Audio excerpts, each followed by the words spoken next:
Bien. Ahí le estoy mostrando, continuamos con el teórico, a donde dejamos la segunda parte, en donde vamos a explicar este segundo proceso, que es la traducción, que corresponde a la síntesis de proteína. Finalmente, ustedes tenían los ARN, que hay 3 tipos, ya lo vamos a ver a continuación, que los 3 van a participar, esos 3 tipos de ARN, van a participar en este proceso de traducción, o también llamado síntesis de proteínas, porque consiste casualmente en armar una proteína.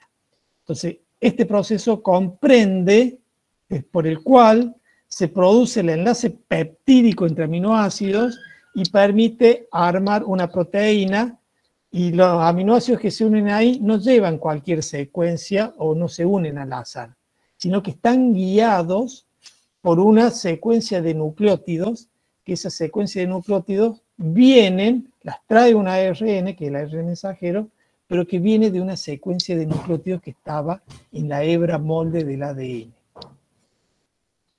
Entonces, por lo tanto, van a formar una proteína nueva con una determinada secuencia de aminoácidos, que va a tomar una determinada conformación espacial y va a cumplir una determinada función dentro de la célula. Vamos a repasar, antes de entrar a la traducción, los tipos de ARN. Tenemos el ARN mensajero, que es una secuencia lineal que va desde 5' a 3', como toda cadena de ácido nucleico. En este caso de ácido ribonucleico, fíjense en que ustedes van a tener adenina, citosina, uracilo, que solamente hay en el ARN, guanina, la pentosa que lo forma. Fíjense que este es el carbono 1, el carbono 2, ahí está el oxidrilo, es ribosa. Por lo tanto, esto es ARN. Va de 5' a 3', y cada 3 nucleótidos, por ejemplo, vamos a dar este ejemplo, adenina, citosina, uracilo, se forma lo que sería un codón. Eso es lo que se denomina codón. Son secuencias de A3 nucleótidos que vamos encontrando en el ARN mensajero. Es decir, que el ARN mensajero lleva los codones. Acá tengo el primer codón, los siguientes 3 nucleótidos va a ser el segundo codón, los siguientes 3 nucleótidos de ARN mensajero va a ser el tercer codón, y así sucesivamente. Cada codón significa un determinado aminoácido. Es decir, que adenina, citosina, uracilo, ACU, significa un aminoácido determinado. Ya lo vamos a ver, si quieren, enseguida en el código genético. Recuerden, ACU. Ya vamos a ver qué significa ACU en el código genético. Pero recuerden que cada 3 nucleótidos de ARN mensajero tenemos un codón, y que eso significa un determinado aminoácido que va, digamos, a formar una proteína cuando hagamos la traducción. Después tenemos el ARN de transferencia, el ácido ribonucleico ARNT, T de transferencia, el que transporta los aminoácidos. Acá tenemos la cadena, comienza en 5'. Fíjense que esta parte está formando una doble hélice con la misma cadena. Luego tiene un pliegue, una nueva doble hélice dentro de la misma cadena. Seguimos avanzando. Finalmente, no, todavía finalmente no, pero aparece otra doble hélice dentro de la misma cadena, en donde nos va a marcar un extremo donde está lo que se denomina el anticodón. Los anticodones son complementarios a los codones del ARN mensajero. Esta cadena que está acá va a ser una cadena de ARN mensajero que lleva codones, y que en determinados lugares se le unen los anticodones de los ARN de transferencia por complementariedad de base. Fíjense en guanina, citosina, citosina, guanina, citosina, guanina. ¿Sí? Son complementarios. Seguimos con la cadena del ARN, nuevamente un plegamiento. Tiene la forma de una hoja de trébol, como ustedes pueden ver, que a su vez esa hoja de trébol se pliega y forma una L. Pero bueno, acá tienen la formita de hoja de trébol, y que termina en 3'. El último nucleótido, una adenina. ¿Ven? Todo ARN de transferencia, su último nucleótido, una adenina, lleva el oxidrilo 3' libre, y a ese oxidrilo 3' libre, que sería este que está acá, se le une un aminoácido. ¿Qué parte del aminoácido se une ahí? El carboxilo. Entonces el carboxilo de los aminoácidos se une por unión éster, acá dice clarito, unión éster, al oxidrilo 3'. Carboxilo de aminoácido, oxidrilo 3' del ARN de transferencia. Una vez que está unido el aminoácido ahí, es transportado, por eso se llama de transferencia, porque va a transportar los aminoácidos al lugar correcto para hacer la síntesis de proteína. Por último, tenemos el ARN ribosómico, ARNR, R de ribosómico, que es el que forma los ribosomas. En este color más clarito, la subunidad menor, en este color oscuro, la subunidad mayor, que cuando están unidas, constituyen el ribosoma, y en ese lugar donde se ven unidas, está ocurriendo la síntesis de proteína. ¿Qué es lo que encontramos en estas subunidades? Son como partículas. Es una mezcla de cadenas de ARN ribosómico con proteínas, que forman una estructura particular. Particular es decir, en forma de partícula. Mezcla de ARN ribosómico, un complejo entre ARN ribosómico y proteínas. Hay unos que son más pequeños, se denominan subunidad menor o unidad pequeña, y otros de mayor tamaño que se denominan subunidad mayor o unidad grande. Presentados los tres tipos de ARN, es dicha la función que tiene cada uno de esos ARN, porque el mensajero lleva los codones que van a significar aminoácidos. Los de transferencia llevan los aminoácidos al lugar correcto para la síntesis de proteína. Y el lugar donde ocurre la síntesis de proteína es en los ribosomas, donde está el ARN ribosómico. Antes de entrar al proceso de traducción, vamos a explicar qué es el código genético. Bueno, el código genético está representado por los codones. Y si ustedes mal no recuerdan, los codones son los que están en el ARN mensajero. Es decir, que cada 3 nucleótidos consecutivos, 3 nucleótidos, un codón. Siguen otros 3 nucleótidos, el siguiente codón. Los otros 3 nucleótidos que siguen, el siguiente codón. Cada 3 nucleótidos, yo les dije, significaba un aminoácido. Las combinaciones posibles, de acuerdo a la base nitrogenada que llevan esos nucleótidos, son un total de 64.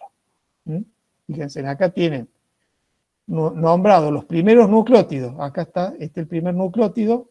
En este cuadro vamos a tener el primer nucleótido más el segundo nucleótido. Fíjense que todos son W. En el siguiente cuadro vamos a tener el primer nucleótido y el segundo nucleótido, es UC. Y el último, acá nos da una fila que nos marca el último nucleótido que se va a incorporar al codón, o que se encuentra en el codón. Por ejemplo, acá nos está indicando que acá tenemos la triple U. ¿Qué aminoácido significa la triple U? La fenilalanina. Bueno, y así, por ejemplo, si ustedes me dicen, a ver, ¿cuál era el codón que habíamos dicho en la diapositiva anterior? Adenina, citosina, uracilo. Lo vamos a buscar en el código genético. Adenina, citosina, uracilo. Bueno, ese codón significa treonina. Y así ustedes pueden encontrar el significado de cada uno de los codones dentro de este cuadro. Fíjense que dentro de este cuadro hay aminoácidos que se repiten. Por ejemplo, la fenilalanina tiene 2 codones. La triple U, o el que es uracilo, uracilo, citosina. La leucina tiene 6 codones. La isoleucina tiene 3 codones. La prolina, por ejemplo, tiene 4 codones. Es decir que puede haber que un aminoácido tenga varios codones. O puede que tenga uno solo, como en el caso de la metionina. Acá la metionina tiene el AUG. Y se lo menciono porque ese además actúa como codón de iniciación. Es que AUG es codón de iniciación y significa metionina.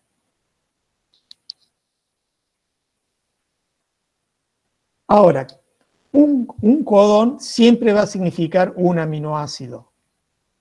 Cada codón significa un aminoácido. Hay, como les repito, hay aminoácidos que pueden tener varios codones, hay algunos aminoácidos que tienen un solo codón, y hay estos otros codones, resaltados en amarillo, que se denominan codones stop, o codones de terminación. Esos codones no significan ningún aminoácido.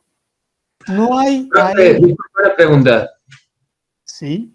¿Y el conjunto de 3 codones qué formaría entonces? No. Vos tenés 3 nucleótidos que forman un codón. Si vos tenés un ARN mensajero con 3 codones, que no creo porque tienen mucho más, bueno, va a tener 3 codones y cada codón va a significar un aminoácido. Primero entendamos, el codón son 3 nucleótidos consecutivos en el ARN mensajero, y esos 3 codones consecutivos en el ARN mensajero significan, no es que sintetizan, ni que arman, ni que nada, solamente significan, para usar la palabra correcta, codifican un determinado tipo de aminoácido. Ok, ya entendí, gracias. A continuación de esos 3 nucleótidos va a tener otros 3 nucleótidos mensajeros que va a significar otro aminoácido. Y así sucesivamente, cada 3 nucleótidos que vas contando va significando un aminoácido. Ya lo vamos a ver en el proceso, no tengas problema. En amarillo, les repito, están los que se denominan codones stop. No significan a ningún aminoácido, simplemente son señales de terminación del proceso de traducción.